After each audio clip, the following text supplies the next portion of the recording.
নবী রসুলগণ দুনিয়াতে আসছেন কেন? নবী রসুলগণ দুনিয়াতে প্লেন বানানোর জন্য আসেন নেই, কম্পিউটার বানাবার জন্য আসেন নেই, দ্রুতগামী ট্রেন চালাবার জন্য আসেন নেই, খনি আবিষ্কার করার জন্য নবী রসুলগণ দুনিয়াতে আসেননি। নবী রসুলগণ দুনিয়াতে আসছেন কেন? মানুষরূপী অমানুষদেরকে মানুষ বানাবার জন্য। কিসের জন্য আসছেন? আবারও বলেন। কম্পিউটার আবিষ্কার আপনারা করুন, বিমান আপনারা বানান, ট্রেন আপনারা বানান, কিন্তু মানুষরূপী অমানুষদেরকে মানুষ বানাবার দায়িত্ব নিয়ে নবী রসুলগণ দুনিয়াতে আসছেন। ওমর ইবনুল খাত্তাব রাদিয়াল্লাহু তাআলা ইসলাম গ্রহণ করার আগে তার যে চেহারা ছিল, ইসলাম গ্রহণ করার পরে চেহারা একই ছিল না ভিন্ন ছিল? তো চক্ষু 4টা হয়ে গেছে, কান 6টা হয়ে গেছে, হাত 8টা হয়ে গেছে, পাও 10টা হয়ে গেছে, অবয়ব সবই ঠিক ছিল।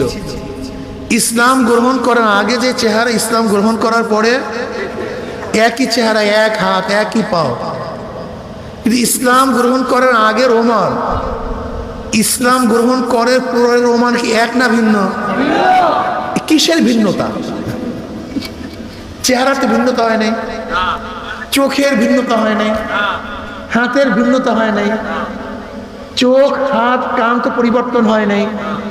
অথচ আমরা সবাই বিশ্বাস করি ইসলাম গ্রহণ করার আগের ওমর, ইসলাম গ্রহণ করার পরের ওমর এক না।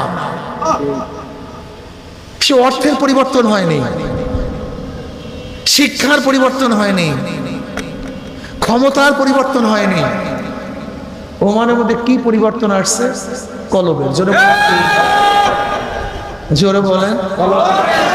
এরপর তো আপনার বিশ্বাস করেন কি করেন? ওমরের কলবের পরিবর্তন চলে আসছে। বেলালে হাবশি ইসলাম গ্রহণ করার আগে যে গোলাম, ইসলাম গ্রহণ করার পরই একই। হযরত আবু বকর রাদিয়াল্লাহু তাআলা নিজের অর্থ দিয়ে তাকে আজাদ করছেন। যেই কালো লোক সেই কালো লোক, যেই হাবশা সেই হাবশার লোক। কিন্তু বেলালে হাবশি ইসলাম গ্রহণ করার আগে যে বেলাল ছিলেন, ইসলাম গ্রহণ করার পরে বেলালের মধ্যে পরিবর্তন আসছে কি আসে নাই? বেলাল কেমন দামি হয়ে গেছে! বেলাল হাঁটে জমিনের মধ্যে, পায়ের আওয়াজ আরো শুনে। বেলাল আজান দেয় জমিনের মধ্যে, 7 তবক আসমান ভেদ করে আজানের শব্দ চলে যায় আরো সে মধ্যে।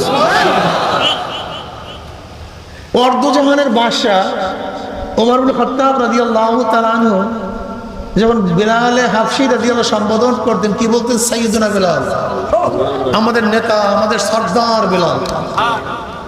বেলালের তো চেহারা পরিবর্তন হয় নাই। বেলালের কি পরিবর্তন হয়েছে বলেন? সবাই বলেন মাশাআল্লাহ। দাহিয়াতুল কলবি রাদিয়াল্লাহু তাআলা আনহু খুবই আকর্ষণীয় ব্যক্তি ছিলেন, সুঠাম দেহ বিশিষ্ট। দাহিয়াতুল কলবি রাদিয়াল্লাহু চেহারা এত মারাত্মক ছিল, এত আকর্ষণীয় ছিল, সবসময় রুমাল মাথায় দিয়ে, চেহারা ঘোমটা দিয়ে তারপর হাঁটতেন। কারণ তার চেহারা দেখলে মহিলারা ঠিক থাকতে পারতো না। যেমন ইউসুফ নবী আলাইহিস সালাতু ওয়াস সালামের চেহারা দেখলে মহিলা ঠিক থাকতে পারতো না, ঠিক দাহিয়াতুল কলবি রাদিয়াল্লাহু তাআলার চেহারা দেখলেও মেয়েরা ঠিক থাকতে পারতো না। এত মারাত্মক আকর্ষণীয় চেহারা ছিল। অথচ তার অবস্থা কি ছিল? নিজের হাতে নিজের ঔরাস জাত 70টা মেয়েকে জাতা কবর দিচ্ছে। এই দাহিয়াতুল কলবি রাদিয়াল্লাহু তাআলা ভালো কাজ করছে না খারাপ কাজ করছে? চরম খারাপ। এর চেয়ে খারাপ কাজ দুনিয়াতে হতে পারে না। কিন্তু ইসলাম গ্রহণ করার পরে দাহিয়াতুল কলবি রাদিয়াল্লাহু অবস্থাটা কি হয়েছে? অধিকাংশ সময় জিবরাইল আলাইহিস সালাতু ওয়াস সালাম দুনিয়াতে তার চেহারা ধরে আসতেন, তার সূরাতে আসতেন। আচ্ছা বলেন তো, দাহিয়াতুল কলবির চেহারা পরিবর্তন হয়েছে না কি পরিবর্তন হয়েছে? মাশাআল্লাহ মাশাআল্লাহ, এই তো ভালো কথা। নবী আলাইহিস সালাতু কি বললেন? ইন্না ফি জাসাদ মুদগা, ইন্না ফিল জাসাদি মুদগা ইযা সালাহাত সালাহাল জাসাদু কুল্লু। ওয়া ইযা ফাসাদাত ফাসাদাল জাসাদু কুল্লু আলা ওয়া হিয়াল কালব। বুখারীর মধ্যে রাওয়ায়াত আছে প্রত্যেকটা মানুষের শরীরের মধ্যে একটা গোশতের টুকরা আছে, ওই গোশতের টুকরা যদি ভালো হয়ে যায় গোটা মানুষটাই ভালো হয়ে যায়। বিশ্বাস হয় না? কয়েক বন্ধু একই সাথে 4 দোকানে একই সাথে একই জায়গায় কাজ করে, একই লেভেলের কাজ করে, একই বেতনের কাজ করে, ছোটবেলা থেকে একই সাথে আছে। কয় বন্ধু? 4 বন্ধু, 5 বন্ধু, 10 বন্ধু একই সাথে আছে। কিন্তু আজান হয়ে গেলে 2-4 জন বন্ধু সেখান থেকে নামাজে যায়, আর কিছু বন্ধু সেখানে আড্ডা মারে। কিসের পরিবর্তনের কারণে বলেন তো? মাশাআল্লাহ মাশাআল্লাহ। একই সাথে বড় হয়েছে, যমজ ভাই, একজনের দাড়ি কাটে আর একজনের দাড়ি কাটে না। কিসের পরিবর্তন হয়েছে? একজনের 7 সন্তান, কয়েক সন্তান নামাজ পড়ে, কিছু সন্তান নামাজ পড়ে না। একই বাবা একই মা, যে নামাজ পড়ে সে কেন পড়ে, যে নামাজ পড়ে না সে কেন পড়ে না? চিন্তা করছেন? একদিনও চিন্তা করিনি। সমস্যা এই,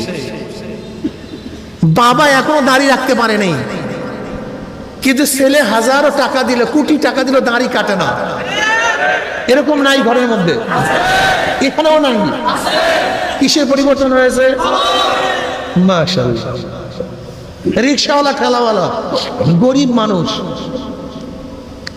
সিএনজিওয়ালা, গাড়িওয়ালা, কোন বড় লোক গাড়িতে চড়ার পরে মানিব্যাগ রেখে চলে গেছে, কিন্তু গরিব মানুষ খুঁজে গিয়ে তাকে টাকা ফেরত দিয়ে আসছে। অথচ হাজার হাজার কোটি টাকার মালিক, এরপরও চুরি ছাড়া বাঁচতে পারে না।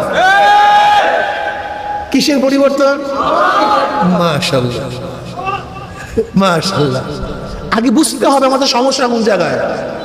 আমরা সমস্যা বুঝি না, সমস্যা বুঝি না, এর জন্য ঔষধে কাজে লাগে না।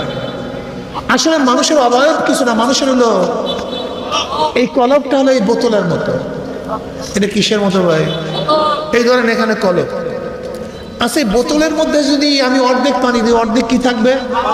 বাতাস থাকবে। 3 ভাগের 2 ভাগ যদি পানি দেই, 1 ভাগ। যদি গোটা বোতলটা পানি দিয়ে পুরাইয়া দেই তাহলে বাতাস।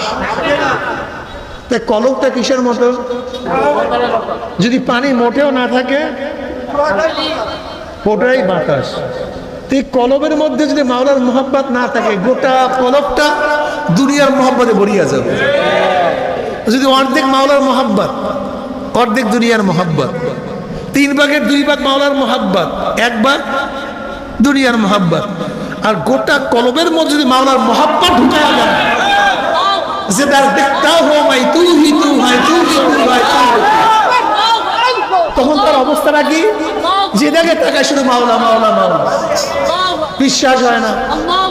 আপনাদের এই মজলিসের মধ্যে এমন কিছু লোক আছে, আজান দিলি মনে হয় যেন পাগলের মতো, কখন আল্লাহকে সেজদা করে। আর একদল মানুষ আছে, কোনো ভ্রুক্ষেপ নাই, টেনশনও নাই, চিন্তাও নেই।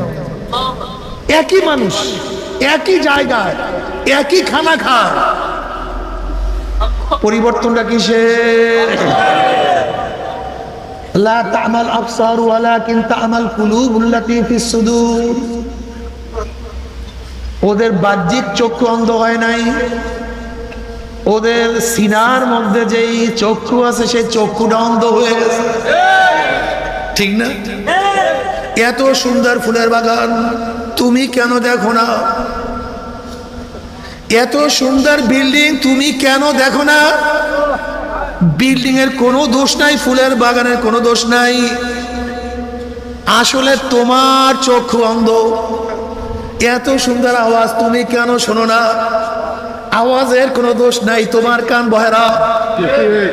দুনিয়ার মধ্যে সর্বশ্রেষ্ঠ খানা তোমার সামনে হাজির, কিন্তু তুমি কেন স্বাদ পাও না? খানার কোনো দোষ নাই, তোমার জবান নষ্ট। বুঝতে পারি আমার মাওলার এত কুদরত, এত কুদরত, সব জায়গায় আমার মাওলার কুদরত।